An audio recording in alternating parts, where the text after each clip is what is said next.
When Napoleon arrived in Polish lands in 1806, he met a beautiful young lady by the name of Maria Walewska. A young Polish aristocrat of 19 years old, Maria was the oldest daughter of Mateusz Leszczyński and Ewa Zaborowska. Her father died when she was 8, when he was fatally wounded in the Battle of Maciejowice against the Russian Empire. A year later, the Polish-Lithuanian Commonwealth was partitioned by Russia, Austria, and Prussia. The lands belonging to Maria's family went to Prussia. After her father's death and the partition, Maria was married to a 68-year-old Count Colonna Walewski. She had 2 children from this marriage. In 1806, according to Maria's memoirs, she met Emperor Napoleon when he was changing his horse at an inn in the town of Blony, close to Warsaw.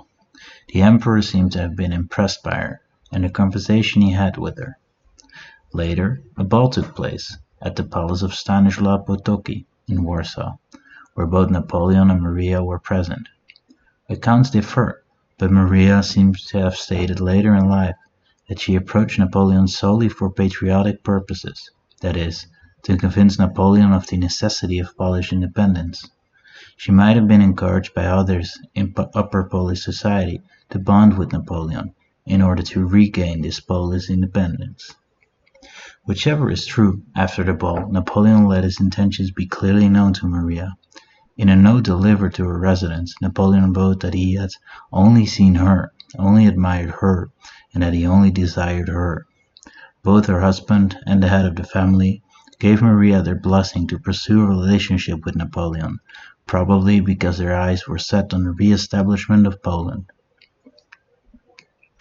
What followed was a special period in the life of Napoleon, which seems to interrupt the never-ending sequence of developments and events in it. From April to June of 1807, Napoleon and Maria spent time together in the castle of Finkenstein, in what was then the Kingdom of Prussia. Some accounts accentuate the love affair between Maria and Napoleon, and his almost complete detachment from other matters.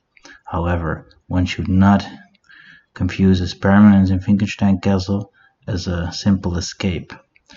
When Napoleon arrived in the region, he looked for a headquarters, but he could not find a lodging to his liking. Apparently, when Napoleon saw the dwelling for the first time, he exclaimed, "Enfin, un château!" Finally, a castle. Napoleon made Finkenstein his headquarters. Every day he sent multiple letters on every subject of the administration of the empire. Moreover, on the 4th of May 1807, the Treaty of Finkenstein was signed by the plenipotentiary of Iran and Napoleon. In Maria's memoirs, it's hard to find specific references to her time in Finkenstein.